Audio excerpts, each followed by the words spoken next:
ঐতিহ্যবাহী জোয়াক নগাঁও দাখিল মাদ্রাসার সম্মানিত আরবি প্রভাষক জনাব হযরত মাওলানা আবু তাহের আল আবিদি।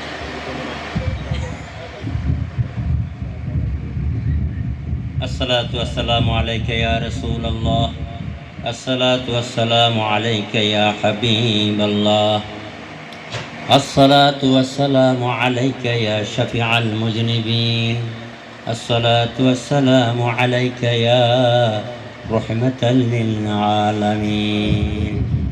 সম্মানিত মঞ্চে এখানে আমার মুরব্বী অনেকেই আছেন, যেমন মাওলানা আলী ওয়াকার সাহেব এবং মাওলানা আব্দুল কাদের সাহেব এবং আমার স্নেহের ছোট ভাই, এদের নাম তো আমি আসলে জানলো বলি নাই, দরকার নেই আমার। এখানে অনেকে আমার ছোট, আমার ছাত্র আছেন এখানে, মনে করেন প্রভাষক মাওলানা ইদ্রিস সাহেব, মাওলানা হারুন সাহেব, ইসু সাহেব, অনেকে আছেন আমার ছাত্র, অনেকে আমার আবার ওস্তাদও আছেন এখানে, প্রফেসর আব্দুল ওহাব সাহেব, অনেকে আছেন। তো যাই হোক, আমি কিন্তু কি এই ঈদ মিলাদুন্নবীর এই অনুষ্ঠানে আজকে দীর্ঘ অনেক দিন ধরে জড়িত। সুনামধন্য এইবারে যে মুরব্বী জনাব আলহাজ আব্দুর রশিদ মিলিটারি সাহেব, উনি কিন্তু একজন সশস্ত্র বাহিনীর সম্মানিত সৈনিক। দীর্ঘদিন ধরে উনি এই ডিপার্টমেন্টে ছিলেন। সেনাবাহিনীর থাকা অবস্থায় উনি কিভাবে এই জিনিসটা বুঝতে পারলেন আমি জানি না। উনি অনেক সময় মাদ্রাসায় যাইতেন, যাইয়া এই ব্যাপারে আলোচনা করতেন, ব্যক্তিগতভাবে বসতেন আলেমদেরকে নিয়ে। হুজুর আছে আমার এখানে, আকাশ হুজুর আছে, ঈদ মিলাদুন্নবীটা কি এই নিয়ে উনি যথেষ্ট আলোচনা করতেন। আসলে ওনার সাথে উনি কিন্তু একজন বিজ্ঞ আলেম। আলহাজ আব্দুর রশিদ সাহেব উনি অত্যন্ত চমৎকার আলেম, পাকিস্তান পিরিয়ডের ফাজেল ফাস, পাকিস্তান পিরিয়ডের ফাজেল ফাস। উনি অত্যন্ত সুনামধন্য আলেম ছিলেন। তো উনি এই ঈদ মিলাদুন্নবী ওনাকে ছাড়া এই দিকে আর এত বড় আয়োজন কেউ করেন নাই আলেম সমাজদেরকে নিয়ে। ওই আমার ভাগিনা বলছে 26 বছর, আমি এখানে চাকরি করি যে 37 বছর, তাহলে 26-এরও বহু আগে আমি এখানে কিন্তু এই ঈদ মিলাদুন্নবীর মধ্যে জড়িত। তো যাই হোক, উনি যে এই ঘটনাটা শুরু করছেন, এই ঈদ মিলাদুন্নবীর যে আয়োজনটা শুরু করছেন, এই আয়োজনের থেকে জিরো থেকে আল্লাহর রহমতে আজ হিরোতে পরিণত হয়েছে। ছোট্ট পরিসরে করতেন, ছোট্ট থেকে শুরু করতে করতে ওনার ছেলেদের কাছে, যেমন মোহাম্মদ ফরিজ গাজীর কাছে আবেদন করছে, বাবা এটা দিন দিন প্রচারণা করতে হবে, আর এটা আমি বলে গেলাম যতদিন তোমরা বেঁচে থাকো এটা জারি রাখতে হবে। এটার মধ্যে অবশ্যই একটা ফায়দা আছে, শুধু ফায়দা না, এটাই তো মূল জিনিস। যদি ঈদ মিলাদুন্নবী আমার কাছে আপনার কাছে না থাকে, তাহলে নামাজ, রোজা, হজ, যাকাত, এভরিথিং যা কিছু আছে কিছুই তো কার্যকারী না। কিন্তু একমাত্র ঈদ মিলাদুন্নবীর উপর যদি আপনার যদি আস্থা থাকে, বিশ্বাস থাকে, একটা কথা খেয়াল রাখবেন, নিয়াতুল মুমিনিন খায়রুম মিন আমালিহি, মুমিনের নিয়ত আমলের চেয়েও অনেক দামি। আল্লাহ রসুলের প্রতি যাদের ভালোবাসা মহব্বত আছে, তারাই তো দুনিয়াতে সফলতা অর্জন করেছে এবং আখিরাতে সফলতা অর্জন করেছে। যেমন এই হাবের সাহেব একটু আগে বলছে আবু লাহাবের কথা, উনি একদিন একটুকু পরিত্রাণ পায়, মাত্র একদিন। কেন? নবীজি সাল্লাল্লাহু আলাইহি সাল্লামের আগমনকে উনি সন্তুষ্ট হয়েছে, এই সন্তুষ্টের কারণে উনি প্রতি সপ্তাহে একদিন একটু রিলিজ পায়, নইলে আলাতুলে ওনার কি চলে, আজাব চলে। একদিন পায় শান্তি, আর আলাতুল চলে আজাব, সহিহুল বুখারী। তো যাই হোক, সেদিকে যাই নাই। আমার কথা হচ্ছে যে আপনারা আলহাজ আব্দুর রশিদ সাহেবের জন্য খাস করে দোয়া করবেন এবং ওনার পরিবারবর্গের সবার জন্য দোয়া করবেন। ওনার ছেলেরা অনেকে বিদেশে বাড়িতে আছে, জামাতারা আছে, নাতিন জামাই আছে, আত্মীয় স্বজন আছে, সবার জন্য দোয়া করবেন। পরিশেষে সারা দেশবাসীর জন্য দোয়া করবেন। বাংলাদেশের মানুষের জন্য দোয়া করবেন, বাংলাদেশের মাটিটার জন্য দোয়া করবেন। আল্লাহ যেন বাংলাদেশের আনাচে কানাচে পবিত্র ঈদ মিলাদুন্নবী যেন পুঙ্খানুভাবে যেন বাস্তবায়িত করতে পারে, এই আশাবাদ ব্যক্ত রেখে আমি আমার বক্তব্য শেষ করলাম। আসসালামু আলাইকুম ওয়া রাহমাতুল্লাহি তাআলা ওয়া বারাকাতুহু। আমি সবার কাছে ক্ষমা চাচ্ছি। আমার দাদা আলহাজ শাহ সুফি হাজী আব্দুর রশিদ সাহেবের পক্ষ থেকে আমি সকলের কাছে ক্ষমা চাচ্ছি।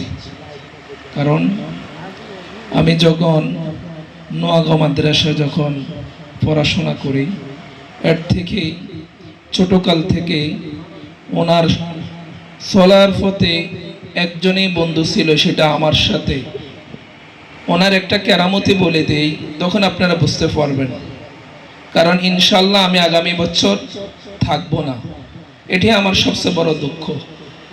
হয়তো ইনশাল্লাহ আমি চিরে চলে যেতে পারি।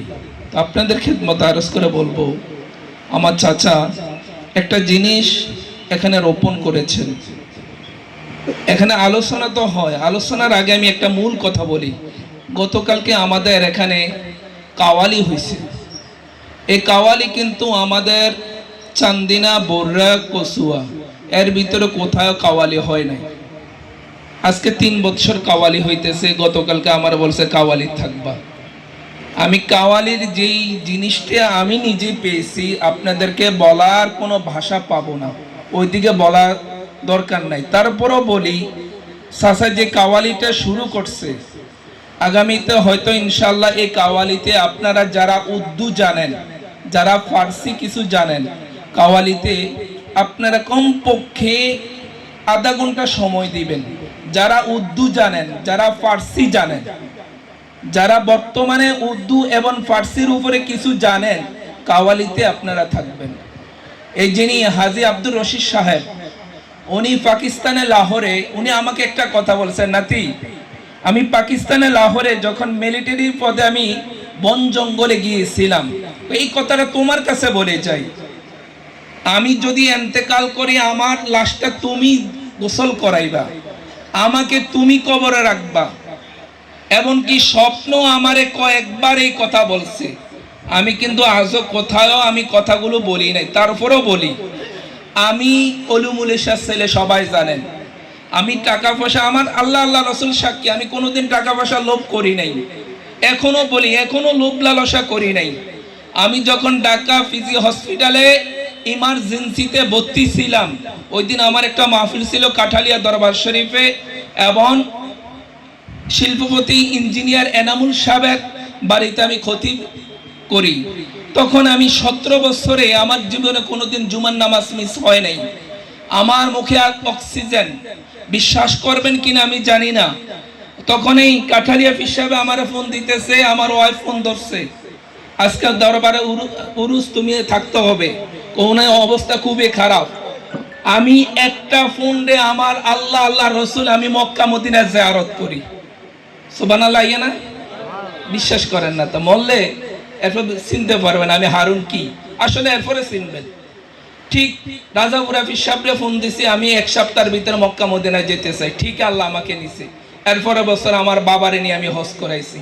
এমনকি আমি রহমাতাল লিল আলামিনের দরবার শরীফে রিয়াজুল জান্নাতে এক বইটায় আল্লাহর নবীরে 30 পারা কোরআন শরীফ শোনাইছি।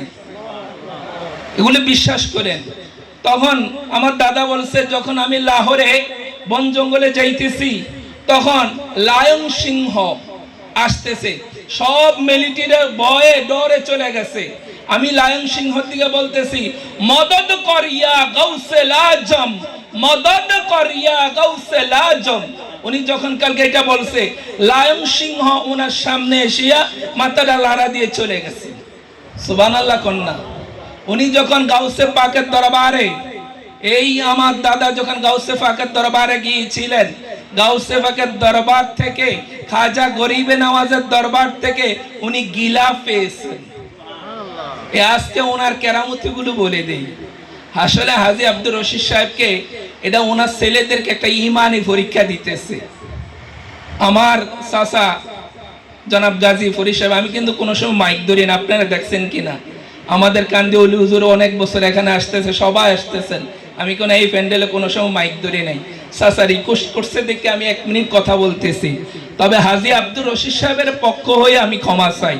উনি সাচ্চা একজন আশেকে রসুল, এমনকি ওনার ছেলেরও বানায় গেছে, ওনার নাতি গরও সেই সাচ্চা আশেকে রসুল বানায় গেছে। আমি ওনার নাতি গরের কালকে যখন আমি দেখছি কাওয়ালির ভিতরে তাদেরকেও ধরে রাখতে পারে নাই, এমনকি তাদের জির গরের নাতিরও সাচ্চা আশেকে রসুল। তো আমি আপনাদের খেদমতে আরজ করে বলবো, যদি আপনাদের খেদমত আমরা করতে পারি না, আল্লাহর হস্তে দাদার পক্ষ হয়ে ক্ষমা চাই। তবে অনুরোধ করি, সকলের কাছে অনুরোধ করি, শেষ কথা বলে যাই, গাজী ফরিদ সাহেব আকিদা আহলে সুন্নাত ওয়াল জামাতের একজন অনুসরণকারী, ইমাম হুসাইনের একজন সৈনিক, আহলে সুন্নাত ওয়াল জামাতের একজন কান্ডারি। আমাদের এই দেশে আমাদের জোয়াক গ্রামে দলাদলি সব বাদ দিয়ে আকিদা আহলে সুন্নাতকে আমরা বিশ্বাস করি। আমরা তরিকত বলি নাই, আমরা আহলে সুন্নাতকে অনুসরণ করি। আমরা উনি যা দিক নির্দেশন দিব আমরা তার পথে থাকবো। এই বলে আমার কথা শেষ করছি। যদি আমার কথা ভুল যদি হয়ে থাকে আল্লাহর হস্তে ক্ষমা করে দিবেন। আসসালামু আলাইকুম ওয়া রাহমাতুল্লাহি তাআলা ওয়া বারাকাতুহু।